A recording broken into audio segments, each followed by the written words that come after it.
Rule 1 of being a bodyguard: don't fall for the client. Rule 2: do not fall for the client when he's a tattooed psychopath who kills people before breakfast. Rule 3: definitely do not fall for the client when he looks like an angel sent from hell to ruin you while making you enjoy every second of it. Miss Carter. His accent wrapped around her name like smoke. I need you. Raven Carter didn't believe in fate. She believed in training, preparation, and a Glock 19 with a full magazine. But when the most dangerous man in Miami walked into her office on a Tuesday morning wearing a Tom Ford suit and a smile that promised chaos, she wondered if the universe was personally trying to ruin her life. Please like and subscribe if you believe a woman doesn't have to make herself small to be loved genuinely and unconditionally.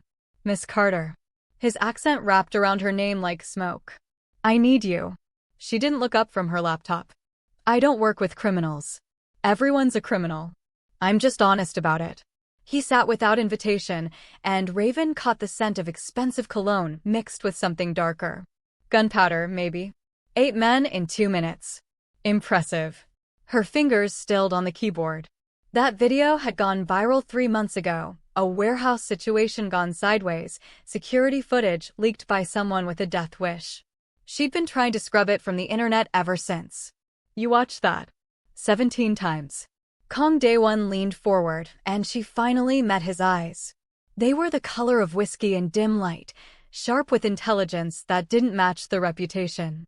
I've watched you break a man's arm in 4 places, dislocate another's jaw, and reload your weapon without missing a step. You move like violence is a language you were born speaking.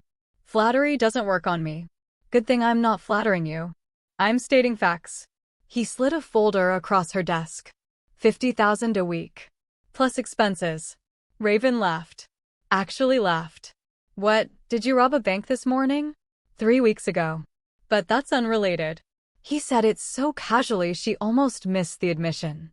Almost. Open the folder. She shouldn't. Every instinct screamed at her to walk away from this man, and whatever violence orbited him like moons around a planet. But curiosity, that old familiar traitor, made her fingers reach for the manila envelope. Inside were photographs. Crime scene photos, actually. Bodies arranged with the kind of precision that spoke of ritual, of message sending. Someone's trying to kill you, she observed, flipping through the images. Specifically. Very astute. This is why I need the best. His voice dropped lower. I need you, Raven. The way he said her name should have been illegal. Like he was tasting it, rolling it around his mouth to see how it felt. I don't work for criminals, she repeated, but her conviction had developed a crack. You worked for Senator Morrison. He was embezzling disaster relief funds to buy his mistress an apartment in Coral Gables. Dae-won tilted his head. You worked for CEO Patricia Lang. Insider trading, tax fraud, and if I'm not mistaken, she had her business partner's car tampered with. Raven's jaw tightened. How do you? I make it my business to know things. Especially about people I want working for me. He stood, buttoning his suit jacket. The difference between me and your previous clients? I don't pretend to be something I'm not. I'm a bad man, Miss Carter. But I'm bad to worse people. That's not the moral high ground you think it is. I'm not looking for moral high ground. I'm looking to stay alive. He placed a business card on top of the folder, heavy cardstock, embossed letters. You have 24 hours to decide. After that, I'll be forced to hire someone less qualified. Someone who will inevitably fail. And when I die, the power vacuum in this city will make the last gang war look like a playground scuffle. He was at the door when she spoke. Why me?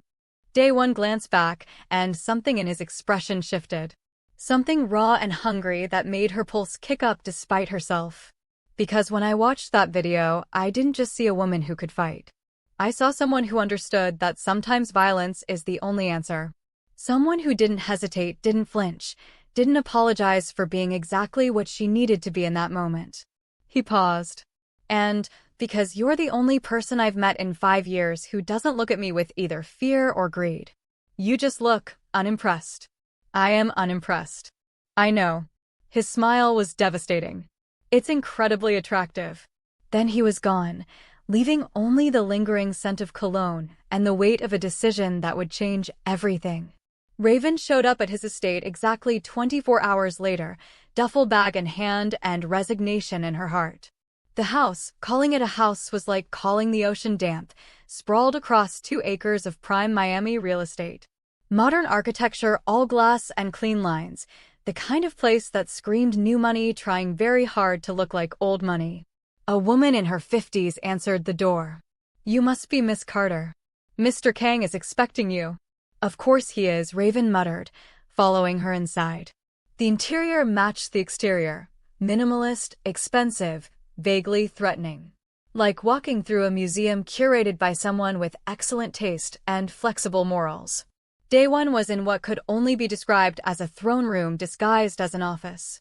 Floor-to-ceiling windows overlooked Biscayne Bay, and he stood with his back to her, phone pressed to his ear, speaking rapid Korean. Even from behind, he was unfairly attractive. Broad shoulders, narrow waist, the kind of posture that came from either military training or a very expensive personal trainer. Probably both. He finished his call and turned. Today's suit was navy, probably cost more than her car. "You came. Don't sound so smug." "I'm only here because I looked into those murders." She dropped her bag. "Whoever's after you isn't playing. They're professionals. Military training, probably former special forces." "I know." "You know?" She stared at him. "Then why are you still here? Why not disappear, lay low until—" "I don't run." Simple words, but they carried the weight of absolute certainty. "I built this empire from nothing. If I run now, I lose everything. If you die, you lose everything anyway." "True." He moved closer, and Raven forced herself not to step back. "But if I'm going to die, I'd prefer to do it on my feet, with someone extraordinary watching my back. The flattery thing still doesn't work on me. And yet you're here." Damn him. He was right. "Ground rules," she said, slipping into professional mode like armor. "You go nowhere without me. You follow my instructions without question. You don't take unnecessary risks, and you definitely don't try to ditch me to prove some macho point about not needing protection." Agreed. That was too easy. "I'm serious, Dae-won. The moment you start thinking you know better, people die. I'm aware. And it's Mr. Kang. We're going to be attached at the hip for the foreseeable future. I'm calling you Dae-won." Something flickered in his expression. Surprise, maybe. Or pleasure. "As you wish."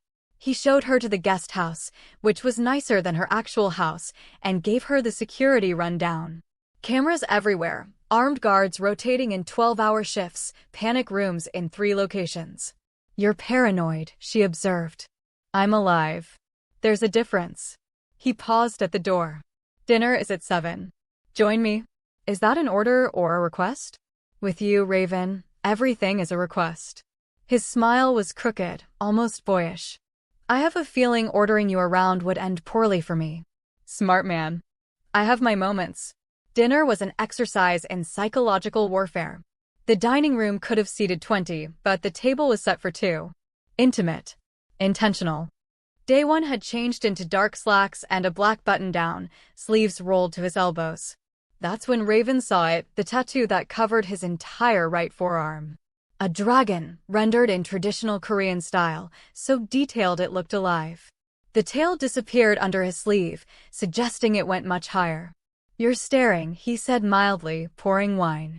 "Occupational hazard." "I notice things." She accepted the glass. "How far up does it go?" "The dragon." He set down the bottle. "My shoulder. Across my back. Down my ribs to my hip. That's extensive." It hurt like hell. Took 2 years on and off. He took a sip of wine, eyes never leaving hers. "Every scar on my body is incorporated into the design. 37 of them." The tattoo artist said I was either the bravest or stupidest client he'd ever had. "Why a dragon?" In Korean culture, dragons represent power, strength, and he paused, something dark crossing his features, transformation. "I got my first scar when I was 8 years old. My last one 3 years ago. The dragon reminds me that pain can become something beautiful if you survive it long enough." The honesty caught her off guard. This wasn't the smooth criminal from her office. This was something rawer, more real. "You don't have to tell me your tragic backstory," she said quietly. I'm here to keep you alive, not psychoanalyze you. What if I want to tell you? Then I'd say you're using vulnerability as a manipulation tactic. His laugh was genuine, surprised. God, you're refreshing. Do you know how many people would kill to have dinner with me? Literally or figuratively? Both, probably. The food arrived, Korean barbecue, the kind that made her mouth water despite her determination to remain professional. They ate in comfortable silence for a while, and Raven found herself relaxing. Dangerous. Very dangerous. Tell me about the video, Dae-won said eventually. No. Why not? Because it's none of your business. You're protecting me. Your past is absolutely my business. He leaned back, studying her. Those men you took down, they were trafficking weapons to a domestic terrorist cell. You weren't even supposed to be in that warehouse. You were doing a routine security check for a different client. Raven's fork stilled. How do you know that? I told you. I make it my business to know things. His voice softened. You saved 73 lives that night. The FBI raid happened because of the intel you secured from that warehouse. I was doing my job. You were being a hero.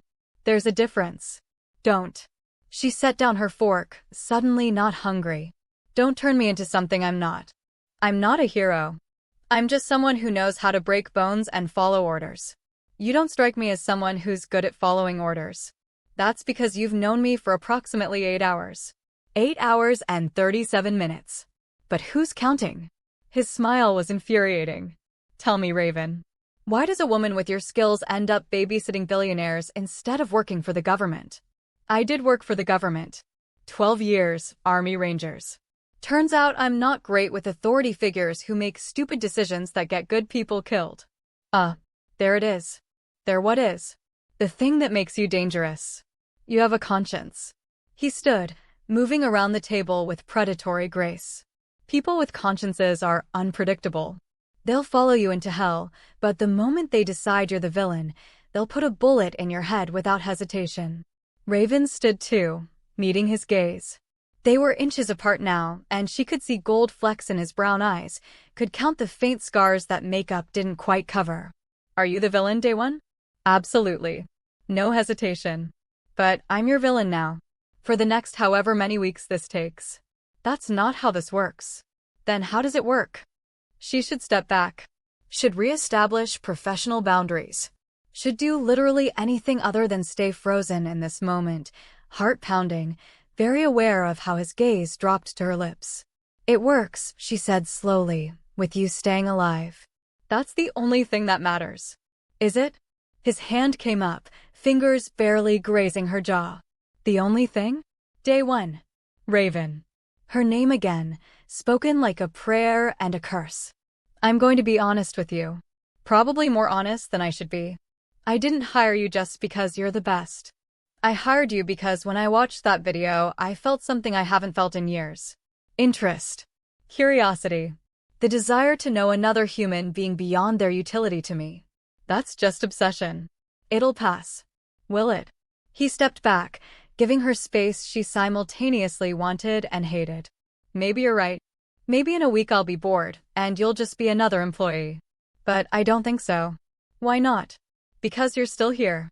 And I think part of you, the part you keep locked away behind all that professionalism, wants to see where this goes just as much as I do. Raven forced a laugh. You're delusional. Probably. It's an occupational hazard of being a crime lord. He moved to the door. Get some rest. Tomorrow I have meetings all day. Incredibly boring meetings where people will try to kill me with PowerPoint presentations. You'll hate every second. Can't wait. At the threshold, he paused. Thank you, Raven. For what? For treating me like a person. It's surprisingly rare. Then he was gone, and Raven was left alone with a half-empty wine glass and the uncomfortable realization that Dae-won was right. She was curious. And curiosity, in her experience, always led to trouble. The first attempt on his life came on day 3. They were at an upscale restaurant in downtown Miami, meeting with a real estate developer who was definitely laundering money through property acquisitions. Raven stood behind Dae-won's chair, scanning the room with practiced efficiency. She saw the waiter approaching with their drinks. Saw his hand shake slightly. saw the way his eyes darted to the exit. Down. She had Dae-won on the floor before the shots rang out, her body covering his as bullets shattered the window behind them. Screaming. Chaos. The acrid smell of gunpowder. Raven had her weapon drawn, returning fire with cold precision.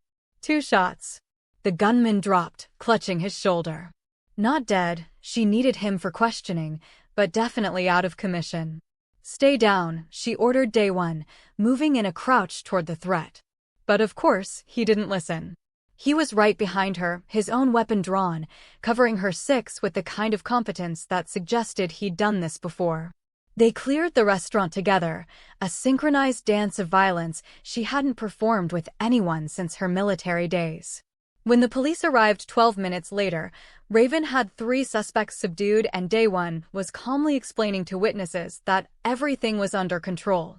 You were supposed to stay down, she hissed as they were escorted to a private room for statements. You were outnumbered. I had it handled. I know. I saw. He touched her arm, and she realized she was shaking. Adrenaline dump, delayed response. You saved my life. That's literally my job. Raven. He turned her to face him, hands on her shoulders. Breathe. I'm breathing. You're hyperventilating. It's okay. You did everything right. She wanted to pull away, to maintain the professional distance that had already eroded dangerously. But his hands were steady and warm, and something about his voice cut through the chaos in her head. I hate this part, she admitted. The after. When your body remembers you almost died. I know. I have it too. He guided her to a chair. Sit. Let me handle the police. You can't just. Watch me. And he did. Dae-won spoke to the detectives with the kind of authority that made them defer to him despite the obvious crime scene. He made calls. Pulled strings. Within an hour, they were free to leave, the investigation somehow already closed. How did you do that?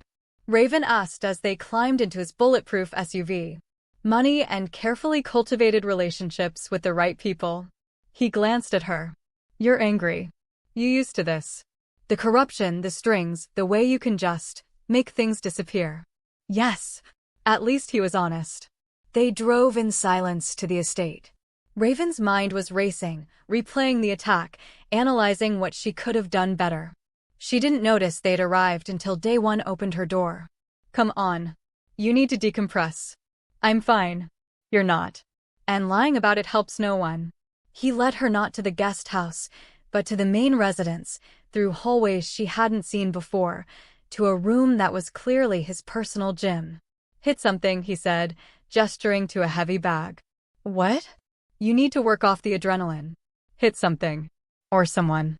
He shrugged off his jacket, revealing the dragon tattoo in full glory.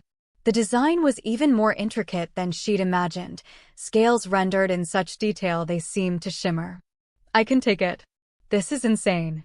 Humor me. So she did. She wrapped her hands, approached the bag, and started hitting. Slowly at first, then with increasing intensity.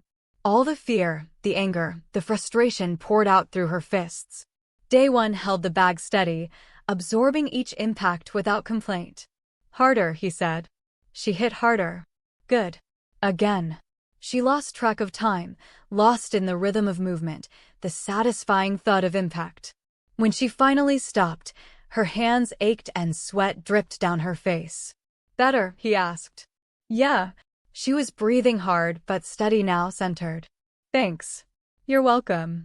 He hadn't moved, was still standing close enough that she could see the rise and fall of his chest, the slight sheen of sweat on his skin. I was terrified today. The admission surprised her. You didn't show it. Of course not. Fear is weakness in my world. He reached up, tucking a strand of hair behind her ear. But I was terrified. Not of dying, I've made peace with that. I was terrified that you'd get hurt protecting me. Dae-won. I know. It's too much, too soon. But I told you I'd be honest. His thumb traced her jawline. I can't stop thinking about you. The way you move. The way you challenge me. The way you're looking at me right now like you want to either kiss me or kill me. Maybe both. I can work with that. This time when he kissed her, she didn't pull away. His lips were surprisingly soft, the kiss starting gentle before deepening into something desperate. Her hands found his shoulders, and she could feel the dragon beneath her fingers, scales and muscle and heat. He tasted like whiskey and danger, and Raven knew she was making a catastrophic mistake. She didn't care. They broke apart, both breathing hard. "This is a bad idea," she said. "Terrible idea," he agreed. "I'm your bodyguard." "I know. This violates every professional boundary. Completely inappropriate." His forehead rested against hers. "Tell me to stop." "I should. But you won't." "No." She kissed him again, harder this time. "I won't." They barely made it to his bedroom. Let us know in the comments where you're watching from, and if you'd like more stories like this. Raven woke at dawn, disoriented. The bed was massive, sheets soft as water, and Dae-won was asleep beside her, looking younger in the morning light. The dragon across his back was even more impressive in daylight. She'd traced every scale last night, learned the story behind every scar. This was bad. This was so bad. She tried to slip out quietly, but his hand caught her wrist. "Running away?" His voice was rough with sleep. "Establishing appropriate boundaries." Little late for that. He pulled her back down, and she let him, hating how good it felt to be held. "Stay. Just for a minute." 1 minute. They both knew it was a lie. An hour later, they were in his shower, massive, all glass and chrome, and Raven was learning that Dae-won was even more dangerous when he smiled. "We should talk about last night," she said, trying to sound professional while he washed her hair with surprising gentleness. "Should we?" "Yes. Because this can't happen again." "Can't it?" His hands moved down her back, tracing patterns on her skin. "Why not?" "Because I can't protect you if I'm distracted." "Who says you're distracted?" "I say I'm distracted." She turned to face him. "Dae-won, I'm serious. People are trying to kill you. If I'm compromised, if my judgment is clouded, you die. Is that what you want?" His expression sobered. "Of course not." "Then this has to stop. Last night it was a mistake." "Was it?" He cupped her face. "Because it felt like the first honest thing that's happened to me in years." "That doesn't make it smart." "No. But it makes it real." He kissed her forehead. "You're right, though. Your safety, keeping me alive, that's the priority. So we stop." Professional boundaries reinstated. "Whatever you need." It was the right answer. The mature, responsible answer. So why did she feel like she'd just lost something important? They spent the next week in careful, painful professionalism. Raven accompanied Dae-won to meetings, to the port where his shipping containers arrived, to restaurants where he negotiated with people who smiled with too many teeth. She watched him operate his empire with ruthless efficiency and tried not to think about how his hands had felt on her skin. The second attempt on his life came at a charity gala. Poison in the champagne, classic, elegant, nearly undetectable. Raven caught the scent, something slightly off in the bubbles, and knocked the glass from his hand. "Hey, that was perfectly good. Poison." She was already scanning the crowd, looking for the server who'd delivered the drink. "Don't eat or drink anything else." They found the would-be assassin in the kitchen, dead from the same poison he'd tried to use. Suicide pill, quick and efficient. Professional, Dae-won observed, surprisingly calm for someone who'd nearly been murdered. Military-grade toxin, suicide protocol. These aren't street thugs. No, they're not. Raven was already on her phone, calling in her own contacts. "I need to know who's bankrolling this operation. These kinds of hitters don't come cheap. I have enemies." "You have a waiting list of enemies. But this level of sophistication, the resources." She looked at him. "This is personal." Something flickered in his expression. "I think I know who it is." "Then why didn't you tell me?" "Because I wasn't sure. And because if I'm right." He ran a hand through his hair, the first sign of stress she'd seen. "If I'm right, this is going to get much worse before it gets better. Tell me." So he did. Told her about his former mentor, a man named Jin Seo-jun who'd taught Dae-won everything about the business. About how they'd been like father and son until Dae-won discovered Jin was trafficking more than just drugs and weapons. He was trafficking people. Children. "I gave him a choice," Dae-won said, voice flat. Stop or die. He chose poorly. You killed him. I put a bullet between his eyes. No emotion. But apparently I didn't kill him well enough, because his son, Jin Ha-jun, has been hunting me ever since. How long? 3 years. 3 years. Raven stared at him. And you didn't think this was relevant information? I thought he'd given up. He went dark 2 years ago, dropped off every radar. I assumed he was dead or smart enough to leave me alone. Clearly he's neither. They returned to the estate in tense silence. Raven's mind was spinning through scenarios, threat assessments, escape routes. If Jin Ha-jun had the resources to hire military-grade assassins, they needed to change tactics. We're leaving Miami, she decided. Tonight. Pack light, tell no one. I can't just. You can and you will. Dae-won, this isn't about your empire or your pride. This is about keeping you breathing long enough to figure out how to end this. He studied her for a long moment. Where would we go? I have a place. Off-grid, secure. We hole up, regroup, and figure out our next move. Just the two of us? Just us. Something in his expression shifted. That's either the best idea or the worst idea. Probably both. The safe house was in the Everglades, technically. 2 hours from Miami, accessible only by a single dirt road that Raven had memorized years ago. The house itself was small, but fortified steel-reinforced doors, bulletproof windows, enough supplies to last 6 months if necessary. Cozy, Dae-won observed, setting down his bag. It's secure. That's all that matters. They spent the first day in careful silence, Raven running security checks while Dae-won made encrypted calls to his organization. By nightfall, they'd established a routine. She'd take first watch, he'd sleep, then they'd switch. Except neither of them slept. Raven found him on the porch at 2 a.m., staring at the stars. Can't sleep? She asked. Thinking. About?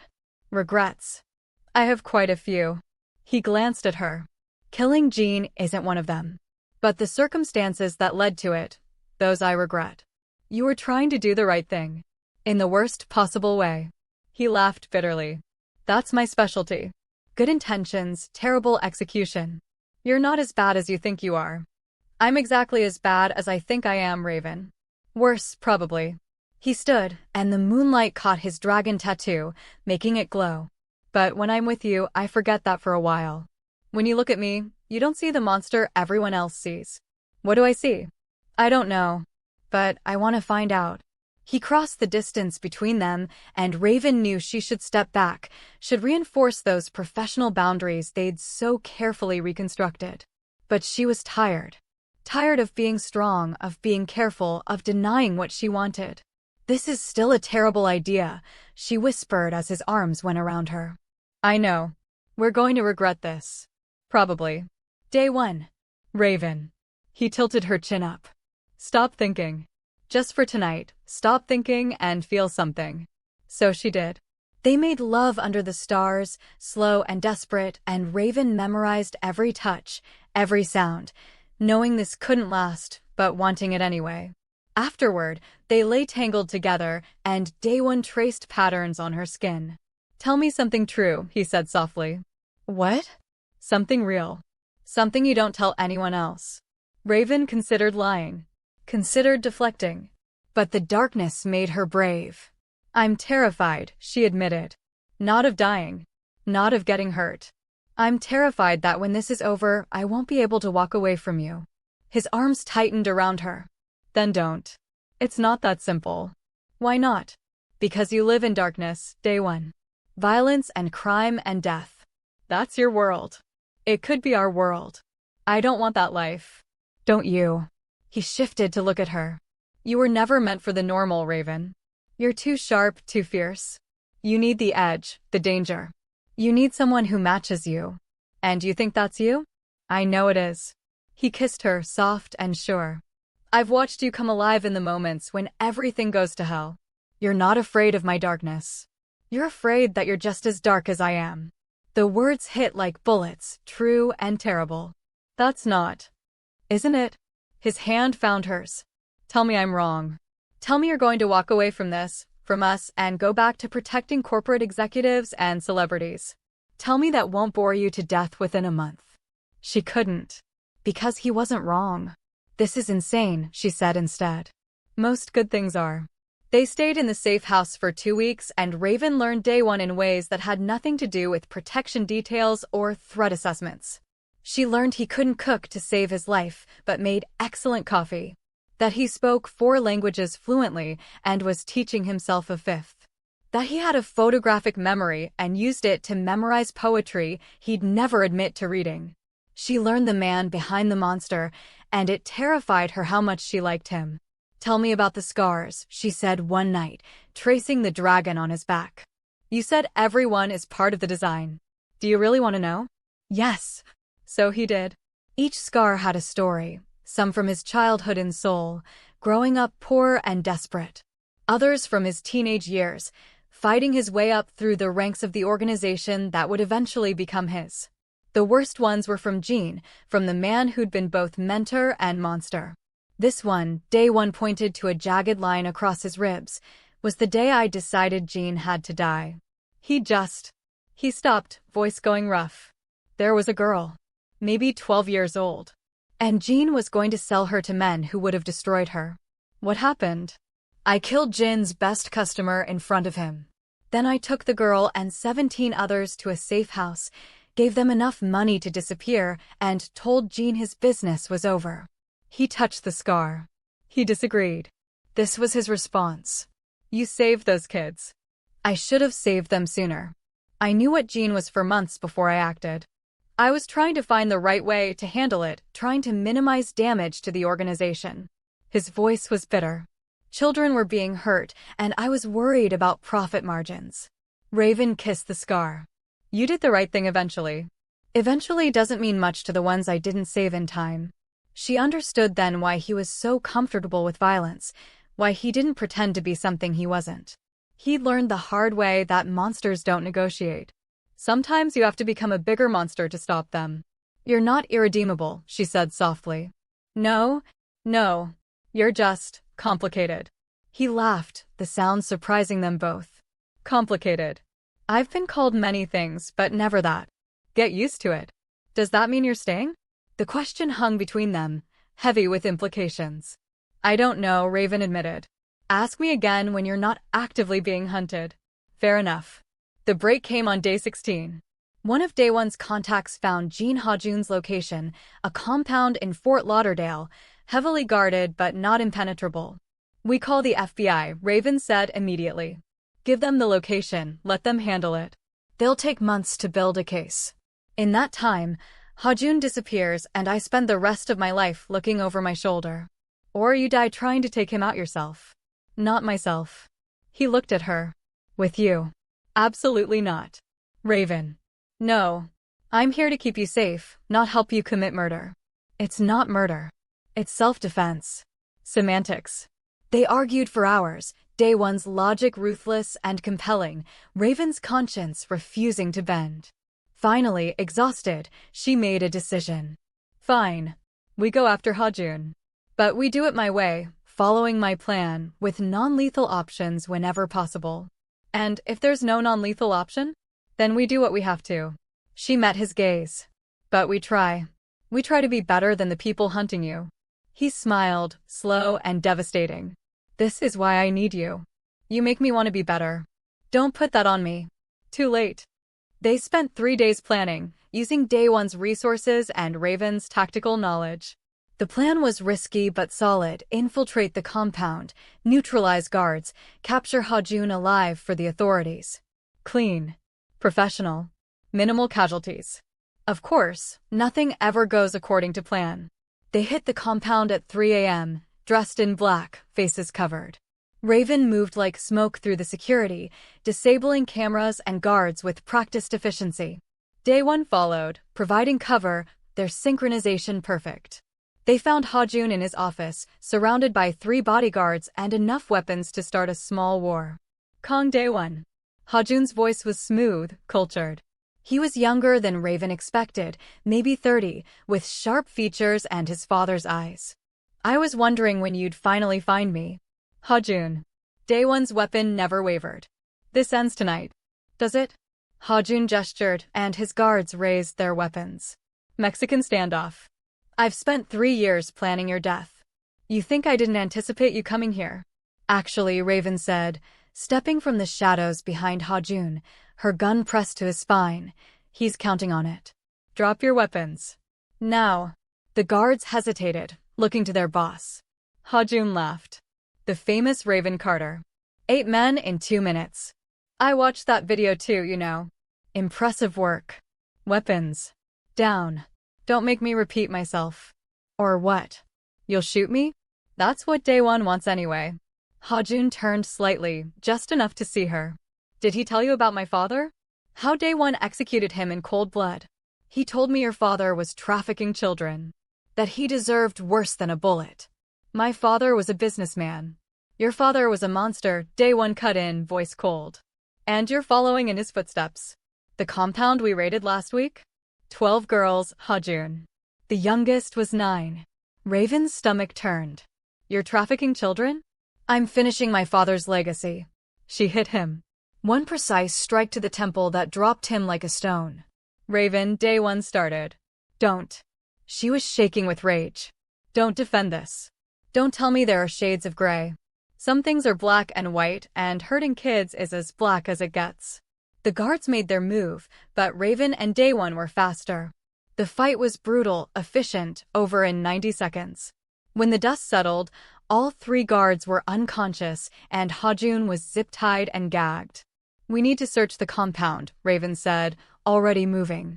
If there are victims here, I'll find them. Dae-won's expression was murderous. Call the FBI. Give them everything, location, evidence, all of it. They split up, and Raven discovered why Ha-jun had been so confident. The compound wasn't just his base of operations, it was a warehouse. Storage for his merchandise. She found them in the basement. 23 girls, ranging from maybe 8 to 16, locked in rooms that were barely cages. The smell hit her first: fear, sweat, desperation. It's okay, she said, keeping her voice gentle, holstering her weapon. I'm here to help. You're safe now. It took 30 minutes to get them out, to comfort them, to convince them this wasn't another trick. When the FBI arrived, Raven had called in every favor she had to get rapid response. She was sitting with the youngest girl, singing softly in Spanish. Dae-won found her there an hour later, after he'd given his statement, after Ha-jun had been taken into custody. Hey, he said quietly, crouching beside her. They need you for your statement. I know. But she didn't move, couldn't leave this child who was finally sleeping, tiny hand clutched in hers. I'll stay, he offered. Until she wakes up. I'll make sure she knows someone's here. Raven looked at him, this complicated, violent, surprisingly gentle man, and felt something shift in her chest. Thank you. No. Thank you. He touched her face. For reminding me why I do this. What it's all for. The aftermath took weeks. Statements, investigations, media circus when the story broke about the trafficking ring and Dae-won's role in stopping it. He became an unlikely hero, the reformed criminal who'd saved 24 children. Raven knew better. He wasn't reformed. He was just, selective about his darkness now. They were back at the estate, finally, when he asked the question. Stay. What? Stay with me. Not as my bodyguard, though you can keep doing that if you want. Stay as more. Raven looked at him across the chessboard they'd been ignoring. You know that's insane, right? I'm aware.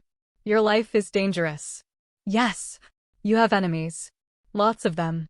True. I would have to be okay with the illegal things you do. Would that be a problem? He moved a knight, capturing her bishop. Given what we just stopped together? She considered. The past month had changed her perspective on a lot of things.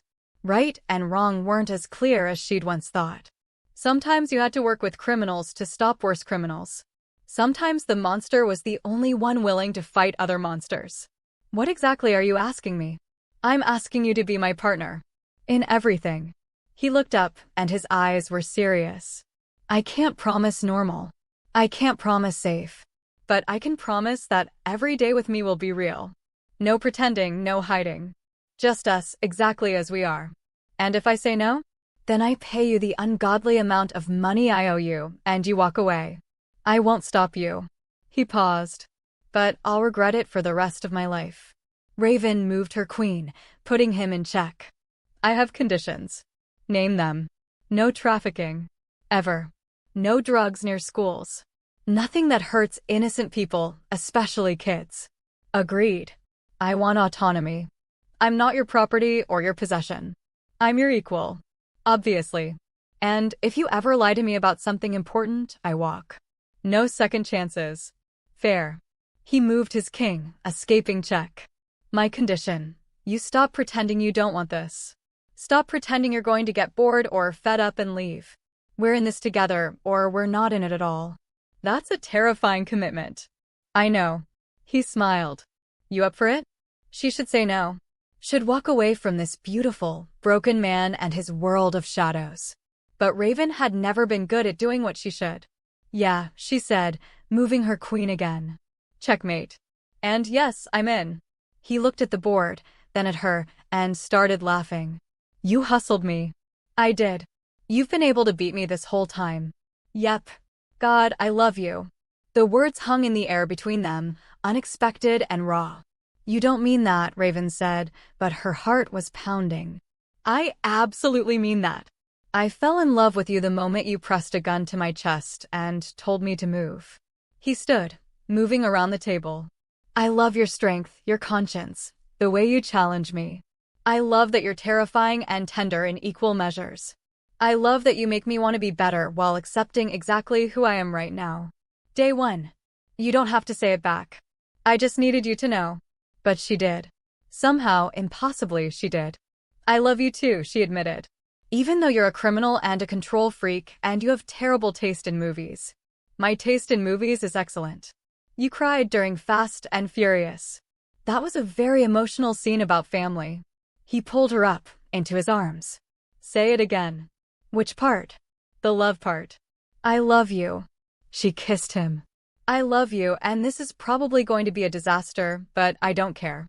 Best disaster of my life, he murmured against her lips. Months later, Raven stood on the balcony of their new penthouse, less ostentatious than the estate, better security, watching the Miami sunrise paint the sky in shades of fire. Behind her, she heard Dae-won moving around the kitchen, cursing softly as he attempted breakfast.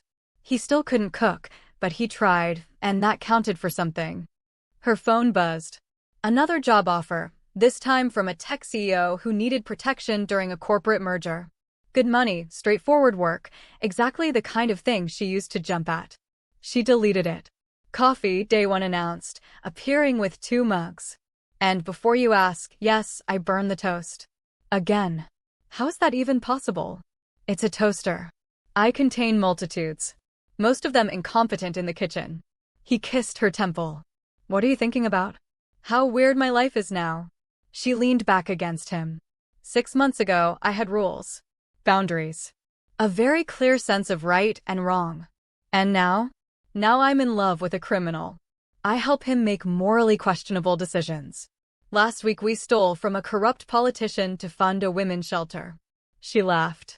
I've become everything I swore I'd never be. Regrets? She turned to face him. The dragon tattoo peeked out from his t-shirt collar, and she traced it absently, a gesture that had become habit. Not even one. Good. He set down the coffee, pulling her closer. Because I got you something. If it's another gun, I'm leaving you. It's not a gun. Though now that you mention it. Dae-won. Fine, fine. He pulled out a small box and Raven's heart stopped. Relax. It's not that kind of box. Yet. Inside was a key. What's this? Key to the new facility. The one we're opening next month. He looked almost nervous. Safe house for trafficking victims. Fully funded, fully staffed. I was thinking, maybe you could run it? When you're not keeping me alive, obviously. Raven stared at the key, then at him. You're serious. Completely. You saved those girls, Raven. You should be the one who helps them rebuild their lives. She kissed him, hard and desperate, trying to convey everything she felt. When they broke apart, she was crying. These are happy tears, she clarified at his alarmed expression. Oh, thank God. I can handle armed gunmen, but not you crying.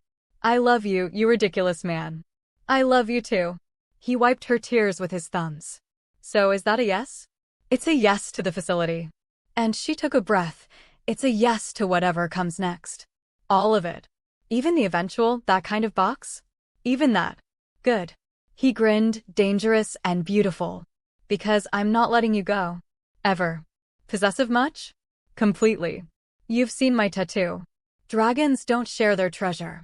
Did you just call me treasure? I did. You going to hit me? I'm considering it. Kinky.